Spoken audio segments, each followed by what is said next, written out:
की शुरुआत होती है और हम एक लड़की को देखते हैं जिसका नाम हार्पर होता है। हार्पर इस टाइम काफी अपसेट नजर आ रही थी क्योंकि वो एक काफी गहरे सदमे का शिकार है। असल में कुछ टाइम पहले ही उसके हस्बैंड ने सुसाइड कर ली थी। उसके सुसाइड करने की वजह ये थी क्योंकि हार्पर अपने हस्बैंड से डिवोर्स लेना चाहती थी, जिस पर हार्पर के हस्बैंड ने कहा कि बेहतर होगा कि तुम डिवोर्स ना लो, क्योंकि अगर तुमने डिवोर्स ली तो मैं सुसाइड कर लूंगा, मार लूंगा खुद को। अब यहाँ पर हमें ये बात पता चलती है कि उन दोनों की आपस में बिल्कुल भी नहीं बनती थी और यही वजह थी कि हार्पर ये रिश्ता हमेशा के लिए खत्म कर देना चाहती थी, क्योंकि उसका जो हस्बैंड था वो एक काफी गुस्से वाला इंसान था। इसी वजह से हार्पर तंग आ चुकी थी और उसने सोच लिया था कि वो ऐसे गुस्से वाली जालिम इंसान के साथ बिल्कुल भी नहीं रहेगी। फिर एक दिन हम देखते हैं कि उन दोनों का बहुत ज्यादा ही झगड़ा हो जाता है, जिसकी वजह से हार्पर के हस्बैंड ने उसे काफी मारा। तब इस बात की वजह से हार्पर को इतना गुस्सा आया कि उसने अपने हस्बैंड को धक्के देकर घर से निकाल दिया। तब उसी टाइम उसके हस्बैंड ने छत से कूदकर सुसाइड कर ली और अपनी जान दे ली।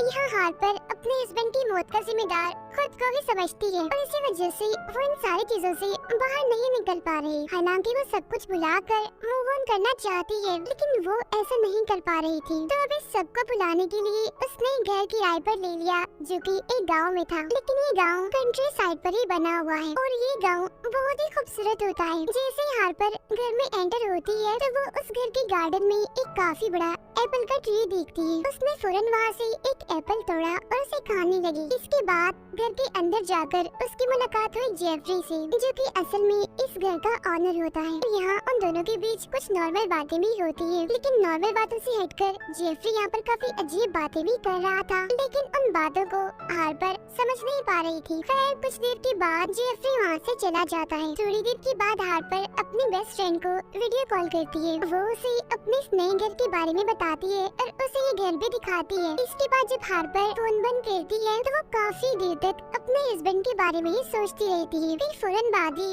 अपने घर से बाहर आ जाती है वॉक करने के लिए। और वॉक करते करते वो जंगल में आ जाती है, लेकिन यहाँ पर उसे डर नहीं लग रहा था, बल्कि यहाँ पर तो उसे काफी अच्छा लग रहा था। फिर कुछ देर के बाद यहाँ पर बारिश होने लगती है, जिसकी वजह से मौसम भी प्यारा हो जाता है और आस पास का नजारा भी। और हार्पर इन सबको काफी एंजॉय कर रही होती है। इसी तरह चलते चलते हार्पर एक पुराने टनल के पास पहुंचती है, लेकिन जब वो उस टनल के अंदर जाती है तो उसे वहाँ पर अजीब सा सुकून मिलने लगता है। फिर वो यहाँ पर जैसी आवाज लगाती है तो उसकी आवाज वहाँ पर इको होने लगती है, यानी कि उसकी आवाज टनल की दीवारों से टकराकर वापस आ जाती थी और इसकी वजह से ही गूंज पैदा होती थी। और फिर बाद में ये आवाज हल्की हल्की मध्यम होती जाती। यहाँ आकर हार्पर को काफी अच्छा लग रहा था, वो यहाँ पर काफी खुश थी। लेकिन तभी उसकी नजर टनल की दूसरी साइड पे पड़ती है, जहाँ पर एक आदमी बैठा होता है जो कि काफी अजीब लग रहा था। और अब देखते ही देखते वो आदमी उठता है और भागकर हार्पर की तरफ ही आने लगता है। अब ये देखकर हार्पर काफी घबरा जाती है। इसी वजह से वो फौरन ही टनल से बाहर आ जाती है। बाहर आने के बाद वो जंगल की तरफ भागने लगती है, लेकिन आगे जाकर वो रास्ता ही भूल जाती है। उसे ये याद ही नहीं होता कि वो कहाँ से आई थी और अब उसे कहाँ जाना है। अब भागते भागते वो एक और टनल के पास पहुँचती है, लेकिन ये वाली टनल खुली नहीं थी बल्कि ये बंद थी। इसी वजह से हार्पर एक दूसरे रास्ते पर चल देती है, जहाँ आगे जाने पर उसे बहुत सारे पुराने घर दिखते हैं, जहाँ पर कोई भी नहीं रहता था और वो बंद थी। अब क्योंकि यहाँ का मौसम काफी खूबसूरत था,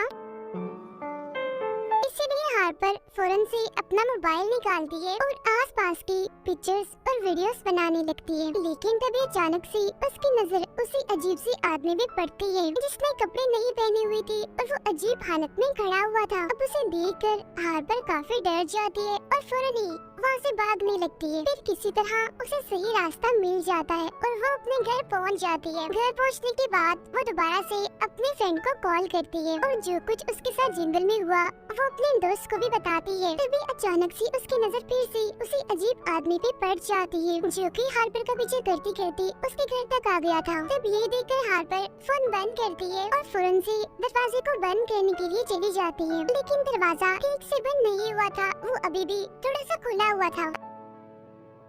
अब यहाँ पर हार्पर काफी घबराई होती है, लेकिन फिर भी वो हिम्मत करके आगे बढ़ती है और दरवाजे को बंद कर ही लेती है। लेकिन वो अजीब आदमी जो कि घर से बाहर खड़ा हुआ था, वो दरवाजे के एक होल से अपना हाथ अंदर डालकर उस दरवाजे को खोलने की कोशिश करने लगता है। अब ये देखकर जल्दी से हार्पर पुलिस को कॉल कर देती है। तब कुछ ही देर के बाद पुलिस वहाँ पर आ जाती है और उस आदमी को अरेस्ट कर लेती है। जी हाँ, उस आदमी को पुलिस अपने साथ ले जाती है और उसे जेल में बंद कर दिया जाता है। इसके बाद हमें अगली सुबह का सीन दिखाया जाता है जहाँ हार्पर एक चर्च में जाती है। वो वहाँ पर एक पत्थर देखती है जिस पर अजीब तरह की तस्वीर बनी हुई थी, लेकिन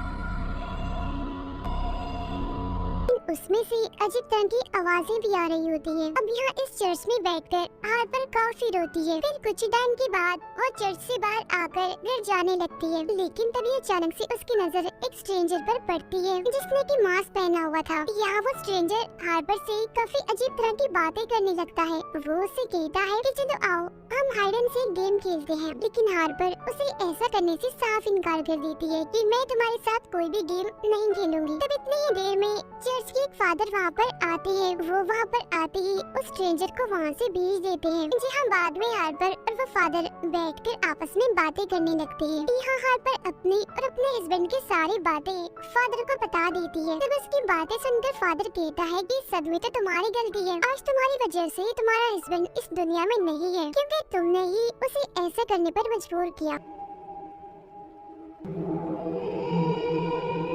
अब ये सुनकर हार्पर काफी हैरान तो होती है, साथ ही साथ उसे फादर पर काफी गुस्सा आने लगता है। इसी वजह से वो वहाँ से चली जाती है। रात को हार्पर एक बार में जाती है ड्रिंक करने के लिए, जहाँ उसकी मुलाकात दोबारा से होती है जेफरी से, यानी कि घर के ऑनर से। तब यहाँ पर वो दोनों बातें करने लगती हैं, लेकिन तभी यहाँ पर वो पुलिस ऑफिसर आ जाता है जिसने उस दिन हार्पर के घर से उस अजीब सी आदमी को अरेस्ट किया था। यहाँ वो पुलिस ऑफिसर हार्पर को बताता है कि हमने उस आदमी को छोड़ दिया है, यानी कि जेल से आजाद कर दिया है, क्योंकि उसके खिलाफ कोई केस ही नहीं बना, हमारे पास कोई सबूत ही नहीं था। अब ये सुनकर हार्पर को इतना गुस्सा आता है कि वो उस पुलिस ऑफिसर पे भी काफी गुस्सा करते हुए वहाँ से बाहर आ जाती है। लेकिन जब वो रास्ते से जा रही होती है तो उसे ऐसा फील होता है कि जैसे कोई उसका पीछा कर रहा है, और ये बात सच भी थी, क्योंकि उसका पीछा कोई अजीब तरह का आदमी कर रहा था। अब इस वजह से हार्पर इतना घबरा जाती है कि जल्दी से घर पहुँचने के लिए वो वहाँ से भागने लगती है। अब घर पहुँचती वो दोबारा से अपने फ्रेंड को कॉल कर देती है और उसे भी इस सब के बारे में बता देती है। तब ये सुनकर हार्पर की फ्रेंड उसे कहती है कि तैयार रहो, मैं तुम्हें लेने आ रही हूँ। अब हार्पर जैसे ही अपने फ्रेंड को घर का एड्रेस बताने लगती है तो तभी अचानक से फोन बंद हो जाता है। तब हार्पर दोबारा से अपने फ्रेंड को कॉल करती है और फिर से उसे एड्रेस बताने की कोशिश करती है, लेकिन इस बार भी फोन बंद हो जाता है। इसके बाद हार्पर ने टेक्स्ट मैसेज के जरिए अपने फ्रेंड को घर का एड्रेस भेज दिया, जहाँ इस मैसेज का रिप्लाई बड़ा ही अजीब आया। रिप्लाई ये था कि I already know where you are, यानी कि मैं पहले से ही जानता हूँ कि आप कहाँ हैं। लेकिन अब इससे पहले कि हार्पर कुछ समझ पाती तभी विंडो से उसकी नजर बाहर खड़ी हुई पुलिस ऑफिसर पे पड़ती है। तब फौरन हार्पर घर से बाहर पुलिस ऑफिसर के पास आती है और उसे पूछती है कि आखिर तुम यहाँ पर क्या कर रहे हो। लेकिन तभी अचानक से लाइट्स फ्लिकर करने लगती है और देखते ही देखते पुलिस ऑफिसर वहाँ से गायब हो जाता है। और तभी एप्पल की ट्री से बहुत सारे एप्पल्स नीचे गिरने लगते हैं। अब इस सारे सिचुएशन की वजह से हार्पर काफी डरी, काफी घबराई होती है। लेकिन तभी अचानक से एक आदमी भागकर उसी की तरफ आने लगता है, तो दरवाजे को बंद कर लेती है। लेकिन कुछ टाइम के बाद हम देखते हैं कि किसी ने घर की विंडो को तोड़ दिया और वही आदमी घर की दूसरी साइड से तोड़ फोड़ करने लगा।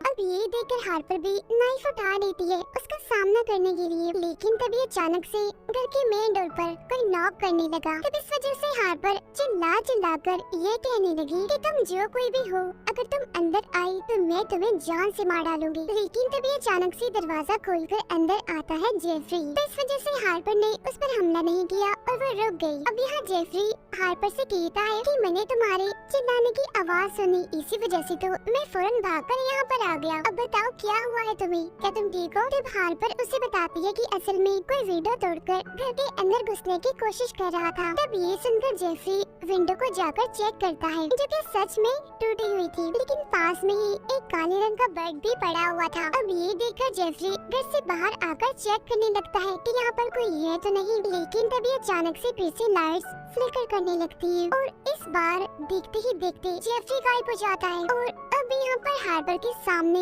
वही अजीब सा आदमी आ जाता है, जो कि स्टार्टिंग से ही उसके पीछे पड़ा हुआ है। अब उस आदमी ने फूल की कुछ पत्तियाँ फूंक मारकर हवा में हार्बर की तरफ कर दी और अब देखते ही देखते अचानक से हार्पर की हालत काफी अजीब होने लगी। उसे देखने से ऐसा लग रहा था कि जैसे उस पर किसी ने अपना कंट्रोल पा लिया हो। इसके बाद हार्पर घर के अंदर चली जाती है और दरवाजे को बंद कर देती है, लेकिन वो आदमी दोबारा से दरवाजे के होल से अपना हाथ अंदर डालकर दरवाजा खोलने की कोशिश करने लगता है। तब ये देखकर हार्पर उसके बाजू में वो वाला नाइफ घुसा देती है, जो कि हार्पर ने अपने पास ही रखा हुआ था। अब इस वजह से वो आदमी अपना हाथ बाहर निकालने की काफी कोशिश करता है, लेकिन उसका हाथ बाहर नहीं निकला और 2 हिस्सों में कट गया। और अब यहाँ पर हार्पर को ये लगने लगता है कि शायद अब मेरी जान उस आदमी से छूट गई है। इसके बाद हार्पर फौरन से किचन में जाती है, जहाँ पर वो अपने सामने उस स्ट्रेंजर को पाती है, इन्हें जो कि उसे हाइड से खेलने के लिए कह रहा था। यहाँ ये स्ट्रेंजर फिर से हार्पर से कहता है कि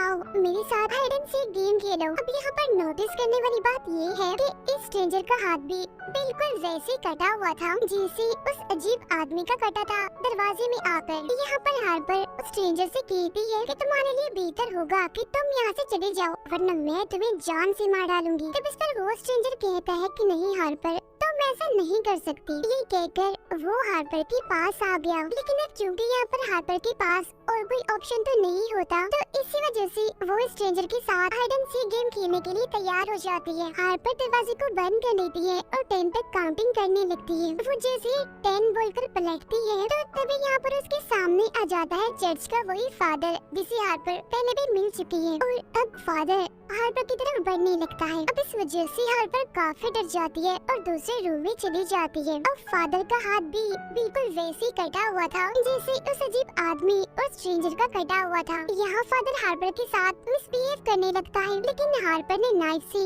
उसके सीने पर मारकर उसे नीचे गिरा दिया। फिर हार्पर बाहर आकर गाड़ी में बैठ जाती है और वो जल्दी से वहाँ से जाने लगती है। वो तेजी से गाड़ी चलाते हुए आगे की तरफ बढ़ रही होती है, लेकिन तभी अचानक से कोई उसकी गाड़ी के सामने आ जाता है और उसकी गाड़ी से वो टकरा जाता है। और ये आदमी कोई और नहीं बल्कि घर का ऑनर जेफरी था। जेफरी गाड़ी के पास आता है, हार्पर को गाड़ी से बाहर निकालता है और उसे घसीटने लगता है। फिर वो हार्पर को वहीं पर ही फेंक देता है और खुद गाड़ी स्टार्ट करके वहाँ से जाने लगता है। अब यहाँ पर हार्पर उठती है और पैदल ही आगे जाने लगती है, लेकिन तभी हार्पर दिखती है कि जेफरी तेजी से गाड़ी को चलाता हुआ उसी की तरफ आ रहा है। इसी वजह से हार्पर भी डरकर वहाँ से भागने लगी। फिर वो बड़ी मुश्किल से अपनी जान बचाकर घर पहुँच जाती है, लेकिन जेफरी गाड़ी को कंट्रोल नहीं कर पाया, जिसकी वजह से गाड़ी दीवार से टकरा जाती है। हम हार्पर को देखते हैं जो कि जख्मी हालत में गार्डन में पड़ी होती है, लेकिन तभी उसके सामने वही अजीब सा आदमी आ जाता है। और यहाँ पर शॉकिंग बात ये होती है कि उसका बेबी होने वाला था और इस बार उसके फेस पर अजीब तरह के पौधे भी उगे हुए थे, यानी जैसे कोई फंगस हो। लेकिन तभी यहाँ पर देखते ही देखते उस आदमी के पेट से निकल कर आता है वो स्ट्रेंजर। अब क्योंकि ये चीज काफी अजीब थी, तो ये देखकर तो हार्पर की होश उड़ जाती है। और इससे भी ज्यादा हैरान करने वाली बात तो ये होती है कि स्ट्रेंजर का बेबी होने वाला था। तो अब यहाँ पर इस स्ट्रेंजर के पेट से निकलकर आता है चर्च का वही फादर। ये देखकर हार्पर काफी घबरा जाती है और फौरन से ही घर के अंदर आ जाती है, लेकिन अब फादर भी हार्पर की तरफ बढ़ने लगता है। अब यहाँ पर फादर का भी बच्चा होने वाला था और फादर के पेट से निकलकर आता है जेफरी। अब यहाँ पर हार्पर कुछ भी समझ नहीं पा रही थी कि आखिर ये क्या हो रहा है यहाँ पर। हाँ तो बस हैरान थी, उसकी होश उड़ चुकी थी। अब यहाँ पर जेफरी ने भी बच्चा पैदा करना था और उसके पेट से बाहर आता है हार्पर का हस्बैंड। और अब ये बात तो होश उड़ाने वाली थी, काफी हैरान करने वाली थी। हार्पर का हस्बैंड उसके पास आता है और उसके साथ आके बैठ जाता है। यहाँ पर हार्पर उसे पूछती है कि आखिर तुम मुझसे क्या चाहते हो, जिस पर उसका हस्बैंड कहता है कि तुम्हें और बस तुम्हारा प्यार चाहता हूँ मैं। अब ये सीन तो यहाँ पर कट हो जाता है और अगले सीन में हम हार्पर को एक जगह पर बैठा हुआ देखते हैं, जहाँ अचानक से उसके सामने उसकी फ्रेंड आ जाती है, ये जिससे वो अक्सर बातें किया करती थी, और सरप्राइजिंगली उसका भी बेबी होने वाला था। अब यहाँ तक आप सब कंफ्यूज होंगे कि आखिर अभी तक मूवी में चल क्या रहा था। तो अब हमें यहाँ पर इस मूवी का प्लॉट बताया जाता है। असल में इस मूवी में हम एक डार्क रियलिटी को समझाने की कोशिश की गई है, और वो ये कि सारे मेल्स यानी कि सारे आदमी एक जैसे ही होते हैं। बेशक हालात बदलते हैं, टाइम बदलता है, लेकिन सारे आदमी एक जैसे ही रहते हैं, यानी कि गुस्से वाले, चिल्लाने वाले और औरतों को टॉर्चर करने वाले। और मूवी में बच्चों के बार बार पैदा होने का मतलब ये था कि अगर आदमी बच्चों को पैदा करते तो बच्चे भी एक जैसे ही होते, और जैसे कि मूवी में जो आदमी पैदा हुए थे वो सारे भी गुस्से वाले और जालिम थे। कोई हार्पर को डरा रहा था तो कोई इसके साथ मिसबिहेव कर रहा था, यानी कि इस तरह से हार्पर ने इन सभी का डर फील किया था। और फिर जब जेफरी ने हार्पर के हस्बैंड को पैदा किया और जब हार्पर ने उसे पूछा कि तुम क्या चाहते हो, तो उसके हस्बैंड के जवाब से ही हमें सारी बात समझ आ गई, क्योंकि हार्पर के हस्बैंड भी काफी गुस्से वाला एक जालिम इंसान था। वो हार्पर को अपनी प्रॉपर्टी ही समझता था कि मैं इसके साथ जो मर्जी करूं। इसी वजह से तो उसने हार्पर को ये कहा था कि मुझे सिर्फ तुम चाहिए और तुम्हारा प्यार। और अब यहाँ पर हैरान कर देने वाली बात तो यही होती है, मूवी के सारे मेल कैरेक्टर्स एक ही आदमी ने प्ले किए हैं, और वो होता है हार्पर का हस्बैंड, यानी कि जेफरी, फादर, वो अजीब आदमी और वो स्ट्रेंजर सब एक ही थे। बस हार्पर के हस्बैंड ने अलग अलग रूपों में हार्पर को डराने की कोशिश की, और ये सभी अलग अलग आदमी हार्पर को इसीलिए नजर आ रहे थे क्योंकि उसके हस्बैंड ने पोजेस भी कर लिया था। और बाद में जो हार्पर का डर था वही उसके सामने लाया गया, और हार्पर पोजेस तब हुई जब उसने एप्पल खाया था, और उसकी पोजेस होते ही उसे अपना डर अपने सामने नजर आने लगा। अब इसे थ्रिलिंग सस्पेंस के साथ ही ये मूवी पर एंड हो जाती है।